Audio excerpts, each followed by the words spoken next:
How's it going, and welcome back to their Pokemon Unite video here on YouTube. We recently had one of Unite's biggest balance patches to date, and it only buffed and nerfed a bunch of Pokemon, but it also introduced a new one in Trevenant. So that means it's time to update the tier list. If you haven't seen one of my tier list videos before, this video is going to have 3 parts to it. The first is I'm going to talk through the power ratings of various Pokemon in the solo queue experience. Then I'm going to look at the metagame from the 5-stack when you're playing with an entire team on comms perspective. And finally, I'm going to address which Pokemon I would like to see buffed or nerfed based on the results of these 2 tier lists. So without further ado, let's just go ahead and jump right on into it with our solo queue tier list here. So to start, I think this patch actually did a really good job of diversifying which Pokemon feel the best to play at the very top. All of these Pokemon I have here in the S tier category, they have one thing in common, and that is they are all really powerful Pokemon that scale well if you get a lot of levels and clear a lot of farm and can carry a game on their back independently.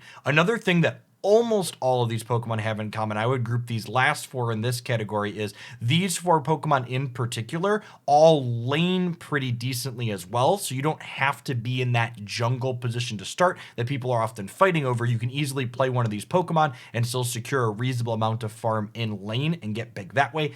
I still include Cinderace in the S tier, even though it's generally a pretty weak laner, because it is easily just the best of these carry Pokemon when it gets level. So if you're able to get the jungle position, Cinderace is just bar none the best at doing that. As we move down into the A tier category, these first 3 characters here are ones that scale pretty powerfully as you move into the late game with a lot of levels, but they really don't lane particularly well. And if you're laning with them, you're likely to be under leveled for at least the first half, if not the entire game, because you're going to have a hard time securing your hits. As we move into these Pokemon here in the middle, these are ones that prefer to be into the jungle. They can lane okay if you're proficient with them, but they are good carries at picking up a game on your back and carrying it if you are playing well.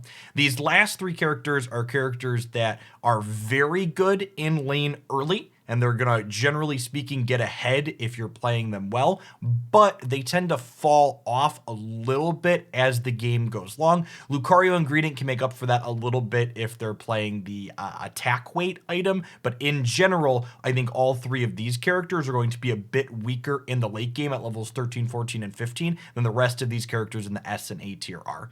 In the B tier, these are characters that can put up a lot of damage, and they scale okay if you're funneling farm into them, but just on a raw number powers level, they're probably a bit weaker than the rest of these carries I have in the S and A tier. In general, when I'm playing in solo queues, I'm pretty happy to see any of these Pokemon in the top half of this chart though, so there's a pretty wide range of Pokemon that feel reasonable from a solo perspective.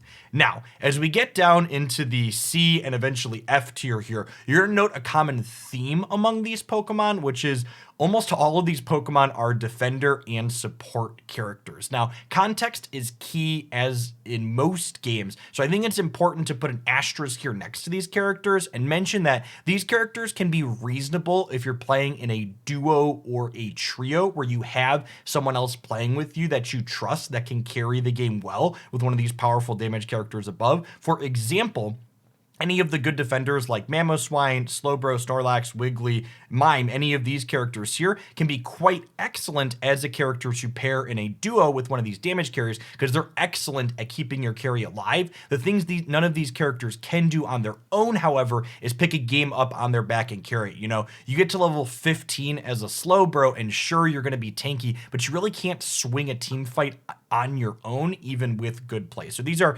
characters that if you enjoy them, I think they're very playable when you're playing with some randoms, so long as you have at least 1 or 2 people in your group with you that know what they're doing. Now, as we move on to the 5-stack tier list, I actually think this patch was kind of mediocre for 5-stack diversity. When I reviewed the balance patch, I actually had Lucario grouped in under the nerfed category. I undervalued what close combat buff was going to do for this character. If you've not seen the close combat buff, it just heals Lucario an absurd amount. If you close combat 2 to 4 things, you can go from almost no life back to completely full. Another thing that you'll note is if you're following the 5-stack competitive metagame, it's that solo top laner in Lucario, a jungler, and then 3 characters in the bottom, usually an attacker, a defender, and then Eldegoss as the support. And I think Pikachu and Wigglytuff just completely outclass, and that's why I have them in S tier, the other Pokemon that can be played in these categories. Wiggly's ultimate especially is easily just miles better than anything any of the other defenders can provide in this slot. Slowbro, Snorlax, Mamoswine, their ultimates are like fine, but they're not swing a team fight on their own fine. And the way that Wiggly's Unite gives your entire team unstoppable and a shield if people are grouped, lets you just mow through the opposing team in a way that just can't be disrupted because you're unstoppable. Pikachu, combined with Wiggly's early pressure, gives you just such an incredibly early aggressive lane that if you're able to play these characters well, you're going to get ahead against basically any other bottom lane that's not a mirror match. And if you have a well-tuned team, you're going to take that advantage that you've gotten early and you're going to snowball it out throughout the course of the game. That being said, I've watched a ton of good 5-stacks play, and I've played a little bit of mediocre 5-stack myself with some other more casual people, and I have seen a lot of the characters in this A tier seeing some amount of play past just these 5. I do think the groups that are playing these tend to be putting themselves at a disadvantage overall, but you can still have fun. Games should be played for fun. So Greedent is a character that can be played solo top. Machamp got buffs, has been seeing some solo top play. Slowbro and Snorlax can go into this Wigglytuff slot. Venusaur is a little bit bigger scaling monster that plays in the attacker slot over Pikachu. And then Dragonite, I've actually seen teams mixing it both in the attacker slot and in the jungle slot still. Its attack range and beam overall got nerfed, but it can still fill that role if it's a character that you like, and it does give you good objective secure compared to what this stock best team that I'm putting forward here has. These other characters in the B tier I have seen groups experimenting with, but they've really seemed mediocre compared to the options I've got in S and A tier. Blastoise and Zarina see solo top play in contention with Lucario. Mime and Mamoswine can fill that defender role. Greninja sometimes sees play as a jungler, same with Gardevoir. Garchomp has seen play as both the solo top and the jungler. I've been pretty whelmed with it as it in the jungle slot. It's okay solo top, but if the opposing team is playing a Lucario like they likely are, you're going to have a bad time. Charizard is an okay jungler that suffers a little bit from its Unite being able to be canceled by things that are unstoppable. And then Blissey can sometimes sub in over Eldegoss. One thing that is kind of unique about Blissey is that Helping Hand can make your Cinderace or Greninja kind of get hypercharged to let you tear through people quicker. But overall, Blissey is a lot less sustain in those longer team fights. And Eldegoss plus Wiggly really just can't be beat in terms of how much sustain they give the team. The rest of these Pokemon down here really just don't see any amount of play among the best teams. They're just kind of weak overall. The Talonflame especially moved down tiers in both of these, both solo and this week. And the Fly change just felt like an incredible nerf overall. For people that aren't familiar, they changed Fly so its overall cooldown is longer, but it becomes shorter if you land specifically on an enemy Pokemon. But that means when you're using Fly to secure farm or you're using Fly to get out of an engage, your cooldown is just longer on a move that already kind of felt like it struggled to be competitive for the Pokemon. So overall, Talonflame took a hit this week. Now, that being said, there actually aren't that many changes I would like to see. I think a lot of Pokemon in the current format are close to being competitive. They're just being overshadowed by other things that are stronger. So I think I would actually only nerf 3 of the things that I had in S tier for the 5-stack metagame. I think bringing Wiggly down a bit in some amount of ways would open up that defender slot a little bit more. I think Lucario is back on the chopping block. They finally got him to a pretty good spot, but the close combat buff really just feels like it puts it over the top. And I think if they pull Lucario back in a little bit, we're going to see a lot of diversification in that role up top. You know, before Zarina got nerfed in the last patch, she was seeing a lot of play up there. So if they pull Lucario into line in terms of power level with the current Zarina, I think we'll see that top lane open up a ton. I think Cinderace is close. I think I'd like to see a Cinderace nerf similar to what we saw Greninja a few months back, where they didn't touch its damage, but they just pulled its maximum health down a little bit. So it's just this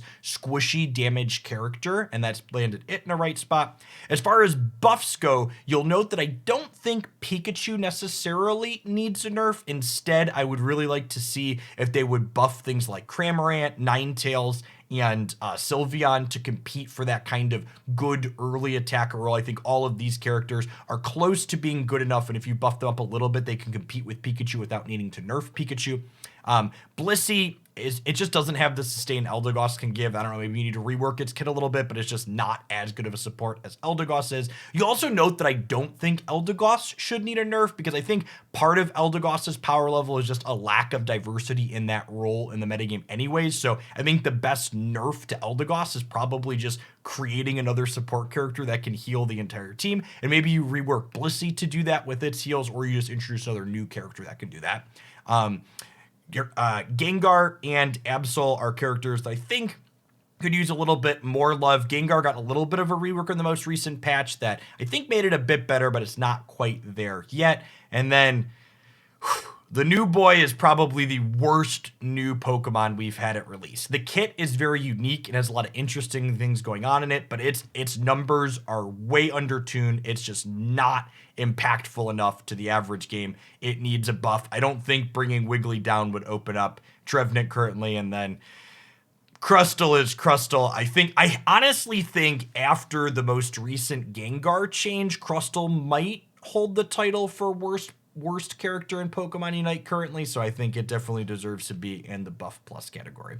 At any rate, let me know what you thought of my tier list ratings here. Did I miss the mark on anything? Is there anything you'd adjust in my solo queue or 5-stack tier list? Also, if you watched my previous tier list video, I'd enjoy feedback from you all. Do you like how I had all of the Pokemon already set up here and talked through them in groups, or did you prefer like I did last time where I kind of started with all of them? I started with this page and had them all below and slowly clicked through and talked about them one at a time. So do you like how I kind of talked about them in groups this time through, having them set up to begin with, or do you prefer where I build the tier list as I talk? I'd love feedback on that, because I don't have a format locked in for these types of videos. At any rate, thanks for watching as always, and I'll be back tomorrow morning with a gameplay highlight here on YouTube.